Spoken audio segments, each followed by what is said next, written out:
Kia ora, I'm Davina Zimmer, and today on The Detail. New research shows almost 1 in 6 New Zealanders are spending more than half their household income on rent or a mortgage. The housing crisis has persisted in the country for 4 decades. A nationwide softening in the housing market hasn't affected Queenstown's housing shortage. Go to Tauranga now. It's not coping with its biggest issue, the housing crisis. The problems with housing are the problems that drive everything. Inequality, poor education outcomes, poor productivity, you name it, it is eventually always about not enough housing, too expensive housing, poor quality housing. New research released by Westpac today shows home ownership rates have fallen to less than 60%. That's the lowest it's been in 70 years. It also predicts that if current trends continue, that figure will fall to less than 50% by 2048. How did it get this bad? Essentially, it's a choice that voters and politicians from both sides have made, which is they are favouring existing homeowners and landowners at the expense of future voters, future tenants, and existing tenants. Later in the episode, we'll hear about a shared ownership scheme that's getting some Kiwi households a foot on the property ladder. So classically, if a house, say, is worth $800,000 and a family is able to sustain a mortgage of $450,000, so they buy $500,000 of our $800,000 property, and the Housing Foundation owns the remainder. But first, let's look at the current housing situation in Aotearoa. Here's Bernard Hickey, creator of The Kaka, a public interest journalism site about New Zealand's housing, climate and poverty crises. We have the least affordable and amongst the most dangerous and unhealthy housing stock in the developed world. So in the space of 20 to 30 years, we have built not nearly enough new homes. We've seen a shift of people moving from home ownership to being tenants. We've seen an increase in rental stress, and we now have a large number of people living in mouldy, cold homes that force them to visit emergency departments and be in hospital for weeks on end, and often much worse. We know the problems, we know how to solve it, but successive governments have refused to grapple with the tough political issues that would solve this issue, which is the main roadblock to any sort of progressive improvement in not just the economy, but society. It is the dark heart of Aotearoa. So how did it get this bad? We didn't plan for extra public transport, housing, education, health, and a home is not just a bunch of sticks and bricks on a bit of flat land.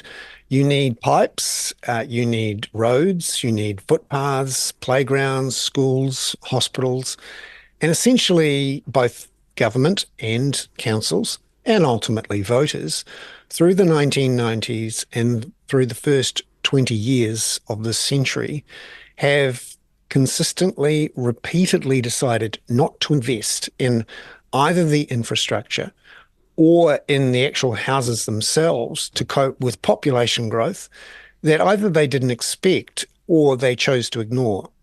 The present government now seems to be quite focused and adamant on fixing this housing shortage. Coalition government's agenda to fix the housing crisis consists of 5 interlocking actions. Firstly, our Going for Housing Growth policy to smash the urban limits that are holding our cities back, fix infrastructure funding and financing, and introduce incentives for cities and regions to go for housing growth. Secondly, improvements to the rental market. Thirdly, building and construction changes. Fourthly, better social housing to look after those who need support. And fifthly, fundamental reform of the Resource Management Act 1991. This all sounds like a positive step towards fixing the housing shortage, or am I wrong?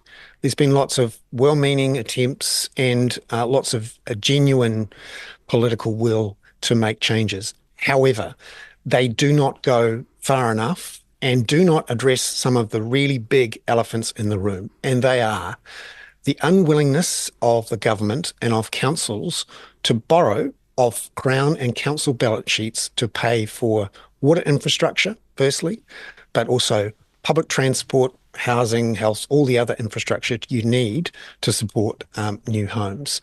And the fundamental problem is that we have not addressed the completely bonkers way in which we tax homes and capital gains on land in Aotearoa.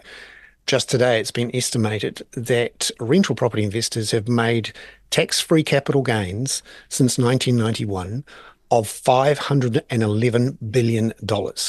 Now, if they had been taxed at the marginal tax rate of around 30%, that's $153 billion in tax revenues that would have gone to the government to help pay for this infrastructure. Can you explain that capital gains tax a little bit to me? Sure. Thank you. Do you own a home? No, I don't. I am probably very, very far from it. Yeah. Typically, in New Zealand, prices will at least double in that 10-year period.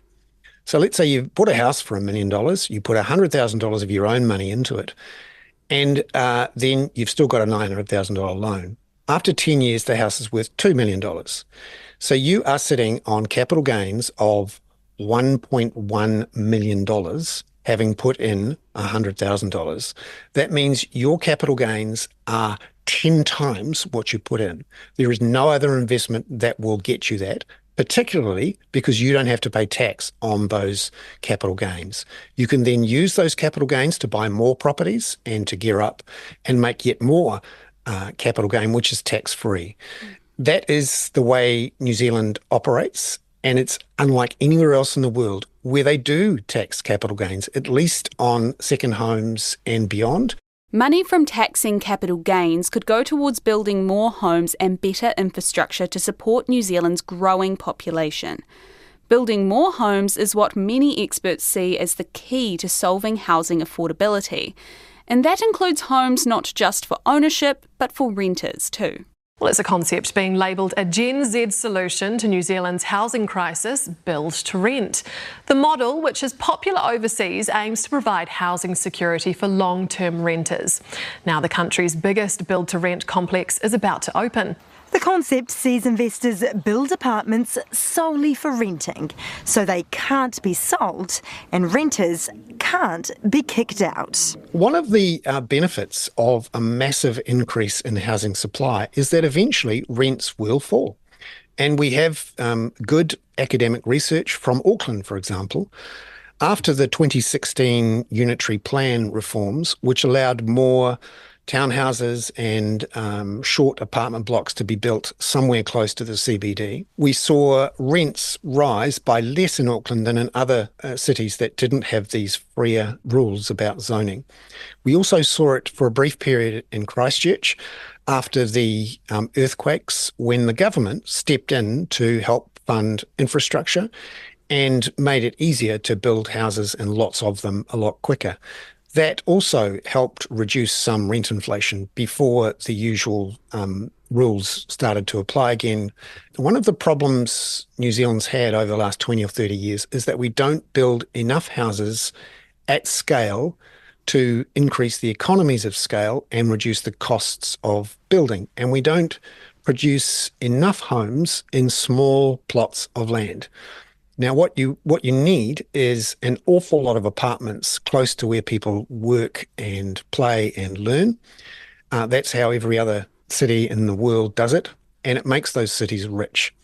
And it means that rents in those cities, where there is plenty of supply of affordable rental properties, are reasonable. And that's what we need. Build to rent is based off so-called patient money. This is institutional fund managers who want to put their money into an asset which will deliver a regular solid return of around about 10% per year. And that's because they can charge rents.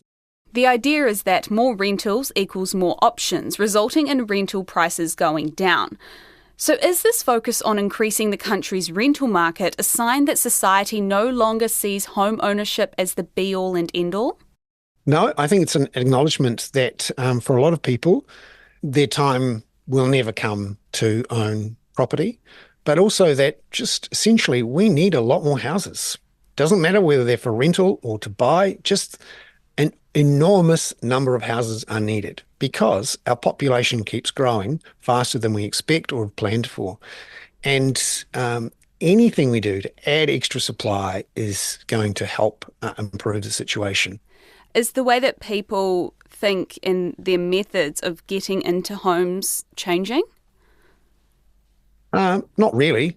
People still need to have a big deposit, often from a friends or family, and they need to have lots of help as they're growing up. So, for example, they don't have to pay university fees, they don't have student debts. We used to pride ourselves on it being possible for someone in a reasonable job on their own to support a family and to own a home with that job and to do it before they became infertile. That's not possible anymore unless you marry into wealth, win lotto, or essentially get some of it passed down to you by parents or family members. But there are groups out there thinking of new ways to get people a foot in the door of their own home. I'm Dominic Foote. I'm the CE of the New Zealand Housing Foundation. We do something called shared ownership that is not well known in New Zealand but is fairly standard practice in other parts of the world. So the UK, Australia, Canada, Europe, West Coast America, they all practice shared ownership. Shared ownership basically is what can a family afford to buy in a home. So classically, if a house, say, is worth $800,000 and a family is able to sustain a mortgage of $450,000, they got $50,000 of deposit, that's $500,000. You can't buy a home in Auckland for $500,000. But they can buy a share in a new home that we build that may be worth $800,000. So they buy $500,000 of our $800,000 property, and the Housing Foundation owns the remainder. What are the benefits of shared home ownership? We know that home ownership has significant benefits for families. It helps around stability of employment. It means that children, when they're at school, are able to stay in the same school. Home ownership leads to improved educational outcomes. The homes we build, they're new. They meet all the building code and greater than building code requirements, so they're healthy. It gives people certainty. It enables them to focus on themselves. It takes away the pressure of where am I going to be tomorrow.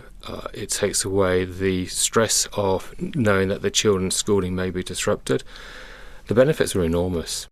The foundation is focused on building new homes themselves. The idea is that by adding to the housing market, the candidates are guaranteed a home and avoid having to face the often ruthless open market.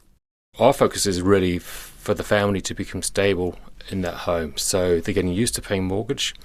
So the mortgage they pay is their only financial obligations, along with maintenance costs, rates, and house insurance. So the way this works is if the house is $800,000 and the family can afford to buy $500,000 based on their income, the simplest way of looking at that is the $300,000 that we leave in that home is really a philanthropic gift by us into that home. So we own a share of it. It's our cost, that money, nothing to do with the family. We own that money.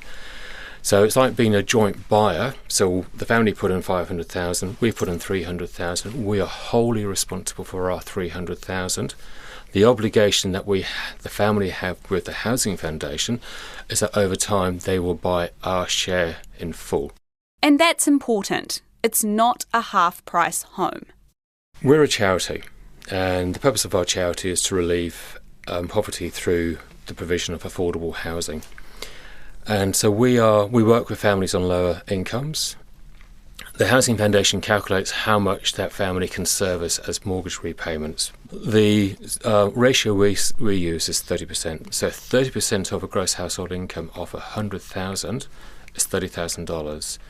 Divide $30,000 by 52 weeks in the year, and that's roughly just under $600 a week that the family can put towards paying their mortgage costs.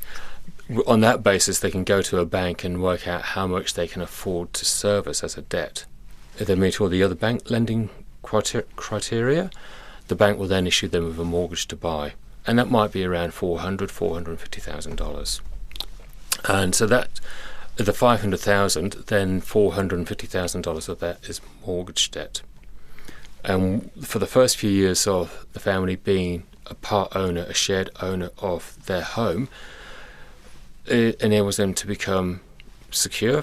Families change their behaviours. They're less likely to spend money on things that aren't needed so much. They're more thinking about how do they increase their income so they can buy us out. So they're not expected to pay the Housing Foundation anything, but as their circumstances change, as their income improves, so we encourage them to then borrow more money on the same basis of what they can afford. And when they borrow more money from the bank, they're able to buy another share in the foundation. So say that $500,000 is roughly 70% of the property's value. Then we will encourage the family, as their income changes, improves, to go from owning 70% to owning 75%. They borrow more money and they buy a share from us. The agreement says that if the family hasn't made an effort to buy out the Housing Foundation in 25 years, the foundation can buy the shares back from the family. Dominic says that on average, though, it takes about 5 or 6 years for families to buy the full shares to their homes. There is a criteria to use this pathway, starting with total household income. Generally, the amount has to come in under $110,000, but that does depend on the size of the family as well. For example, a family with 4 children would find it a lot harder to live and save on that amount than a family with 1 child. Applicants also need to have a small deposit, around 5% of the house price. They also need to be able to meet bank lending standards and also need to live in the home. Then are not allowed to rent it out. You're talking about public money, charitable money, government money, and so you can't rent the house out. That is for you to live in. And you have to be a New Zealand citizen or have permanent residency. There is a cap on who we can house. If we don't receive any new government funding or philanthropy funding, we're not able to build new homes. So the cap is purely based on, are we building homes, and if so, where are they? So we're currently building 70-odd homes in Mangere. So as families register their interest in us, we'll either tell them that actually there are no more developments, so we'll just put you into a waiting list. Or if we have homes and they want to live in, say, where we're building now in Mangere, we will put them into a Mangere waiting list. One thing I read in your report is that you're still committed to building affordable homes despite being in a period where construction costs are at the all-time high. How can you manage that? Yeah, it's a question we're asked frequently. The reason that we can still build affordably our homes is because we will take land that's not been built on. We'll get all the consents for it. With the consents, we'll then develop the land. We'll put the roads and the pipes in. We'll get the building consents to build the homes, and our contractors, our house contractors, will then build the homes for us. If we were to buy land from a developer that had been consented and then been developed so that you build on it, if we were to buy that land from that developer, we would be paying them the market price for that land, which would include a profit. When we do it, we're just paying the cost of doing that, buying that land and doing all the resource consent works to it. Sounds too good to be true. Where's the catch? There isn't one. There isn't a catch.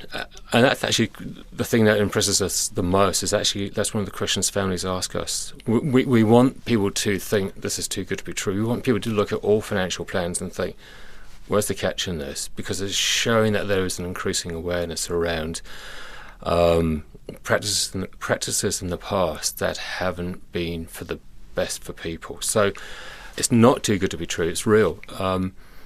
We're a charity. Our purpose is to help relieve poverty. It's not to put people back into poverty. So everything we do is to lift people from renting into ownership, because we know that's the best way of avoiding families getting into poverty. But is this going to fix the housing crisis? Let's bring back Bernard Hickey. They are not getting the benefits of leverage because a bank will not lend very large amounts against those sorts of living arrangements. And also society is set up for individual people or couples to own clear title on a single plot of land, which can be the security for a very large mortgage, which you can then sell on when you need to move to another city with your job, or you want to leverage up even more and get a larger house for a family or whatever it is. It's really difficult to do that when you're in shared ownership or when you're in co-living arrangements. And for those people who aspire to get their own children into a property, they realise that you have to be on the ladder and get the benefits of that leveraged tax-free capital gains. Otherwise, your kids will miss out. So you don't think that these shared home ownership schemes work? I think they're a good attempt to try and solve the problem, but the problem needs to be solved by changing the incentives for investing in homes to get rid of the tax-free nature of the capital gains on residential land and to use the government's and council balance sheets to build the infrastructure and the houses sometimes to swamp the market with supply and to make not just buying a home but renting a home much more affordable. That's all for today. I'm Davina Zimmer, and this episode of The Detail was produced by Gwen McClure and engineered by Rangi Powick. Thank you to Bernard Hickey and Dominic Foote. The Detail is a newsroom production supported by RNZ and NZ On Air. Mā te wā.